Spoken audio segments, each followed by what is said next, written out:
This war isn't being settled in smoke-filled rooms by enemies finally shaking hands. It's being shaped in empty corridors, passed through intermediaries who don't grasp the map, the history, or the blood already spilled. Two presidents who have never met. Two nations pretending diplomacy still exists. What's called a peace process looks more like a stage play, carefully lit, heavily promoted, and utterly hollow. Cameras flash, headlines trumpet progress. Yet one side is buying time, deceiving, and preparing its next move, while the other congratulates itself for talks that lead nowhere. This is a negotiation. It's manipulation. And the fallout won't end in Ukraine. It's usually Steve Witkoff going to Moscow. Now, Steve Witkoff has said, proudly proclaimed that he knows nothing about Ukraine, nothing about Russia, has no intention of learning anything. And the Russians have gone out of their way to tell the Trump administration, we don't want to talk to anyone but Steve Witkoff. He should come alone. There should be no escorts, not even a translator. We'll take care of that.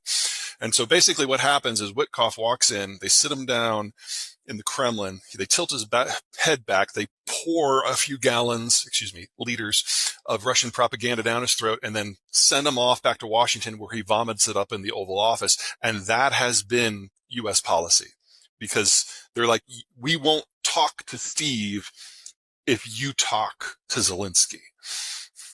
And so Trump really is not a details guy. And he just wants a deal done, and he wants credit for it. He doesn't really care what the details are. Well, obviously, this is not going to ever generate anything, because the Russian position is that Ukraine is just the next step. And after that, there's Finland, Estonia, Latvia, Lithuania, Moldova, Poland, and Romania.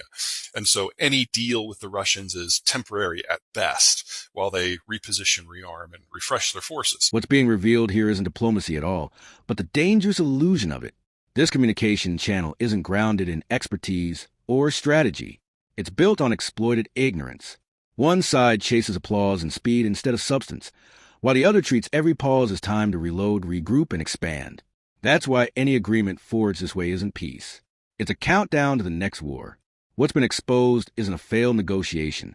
It's a failed system, a system where illusion replaces strategy, appearances outweigh outcomes, and time is mistaken for an ally rather than recognized as a weapon.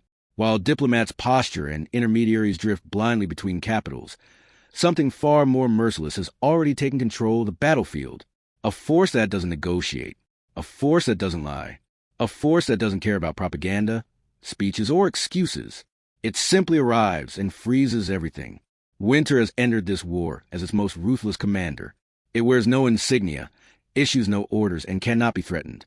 Across Eastern Europe, the cold descended like a white nightmare. Trenches hardened into stone, equipment cracked, fuel thickened. Even human breath became visible proof of vulnerability. Ukrainian forces are suffering too. Energy lines severed, defensive positions frozen solid. But they endure with the grim resilience of an army defending its own land for the fourth year in a row. For Russia, however, this winter is not a hardship. It is a collapse. What should have been a seasonal challenge has become a full-spectrum failure. Logistical, economic, political, and human. Money inside Russia is evaporating. Energy revenues are shrinking. The national currency is unraveling. The war economy has turned into a black hole, consuming every remaining resource the state can extract. Yet Vladimir Putin has chosen obsession over survival. Fight at any cost. Right now, roughly 710,000 Russian soldiers are being pushed into this frozen abyss with broken supply lines and inadequate gear.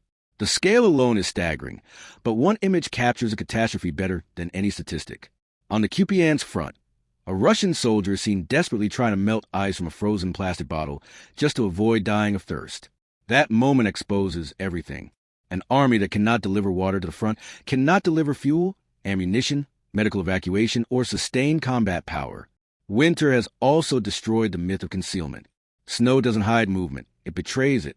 Leak footage shows long, dark trails carved across white fields, footprints leading straight to Russian positions. For Ukrainian drone operators, targeting has become almost mechanical. Follow the path, find a cluster beneath the trees, strike. Then there's the equipment, if it can still be called that. A country that once boasted the largest armored inventory on Earth is now hauling soldiers to the front on open trailers bolted to ATV engines. This isn't transport, it's exposure. One shrapnel, one drone strike, and 6 lives vanish instantly. The armored personnel carriers are gone. BMPs and BTRs now litter the steppe as twisted wreckage. What remains are crude metal plates welded together in industrial yards, vehicles that look less like military assets and more like props from a post-apocalyptic film. Soldiers scavenge scrap metal to bolt onto vehicles. Some strap it to their own chests. This isn't adaptation. It's abandonment. The state has effectively told its army to survive however it can. The presence of African mercenaries among these units underscores how deep the manpower crisis has become. Unaccustomed to extreme cold, they're sent into conditions that amount to a death sentence, while the solutions offered by command grow more disturbing by the day. The latest invention meant to counter Ukrainian drones borders on grotesque. Vertical individual shelters, narrow cylindrical tubes buried in the ground, designed to mask body heat from thermal sensors. On paper, it sounds clever. In reality, it's a coffin. A soldier sealed inside one of these vertical graves has no awareness of his surroundings. He can't see approaching infantry. He can't maneuver. He can't fight. When Ukrainian units advance quietly, these buried soldiers are neutralized without resistance, alive, blind, and trapped.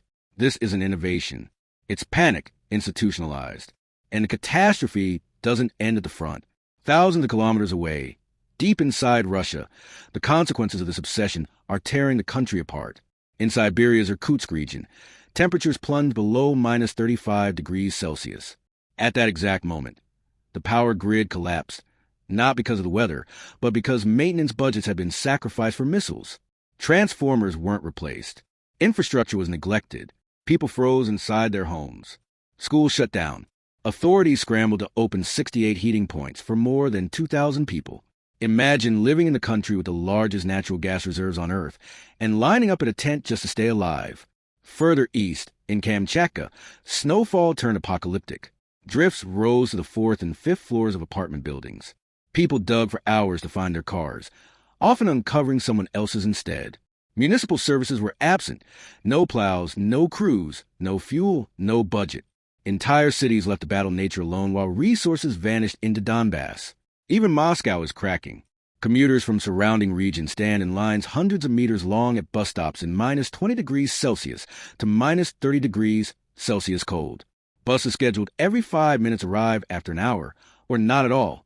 When they do come, they're so packed people spill out of the doors. Videos from Novorossiysk capture the national mood. Uncleared roads, garbage piled like mountains, landfills burning and poisoning the air, no running water. All of it traces back to one reality, a financial abyss at the heart of the Kremlin.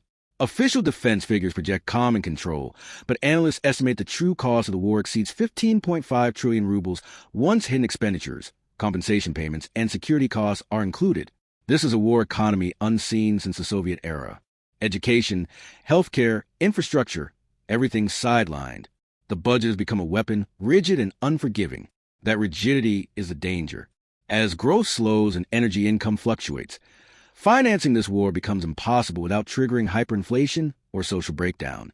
The much-touted 2025 offensive consumed vast resources and delivered almost nothing. The problem is no longer strategy. It's affordability. Russia can still launch missiles. It can still deploy drones. But sustaining large-scale operations on multiple fronts is becoming financially impossible. And the most devastating loss isn't money, it's people. By 2025, death rates accelerated sharply. The workforce is being consumed. Mobilization options are shrinking. The cost of finding soldiers is exploding. Casualties increasingly come from prisoners, migrants, debtors, and civilians trapped by contracts they can't escape. What was once voluntary has become irreversible. Since 2022, Russia's workforce has shrunk by more than 1 million. By the end of 2026, that gap may exceed 2 million. Factories stand idle. Companies can't hire. Now the state is even considering coercive policies to force women into industrial labor, directly contradicting its own ideological messaging. Fatigue is spreading. Support is eroding. Consent is thinning. And that's why the soldier gnawing on a frozen bottle and the woman huddled under blankets in a powerless apartment are connected. They are victims of the same mistake, a catastrophic error of priorities. History has seen this before. Empires rarely collapse solely from defeat at the front. They fall when the home behind the lines freezes, starves, and breaks. It wasn't enemy armies that ended Imperial Russia in 1917. It was empty streets, bread lines, and people who couldn't find firewood. And winter remembers that lesson.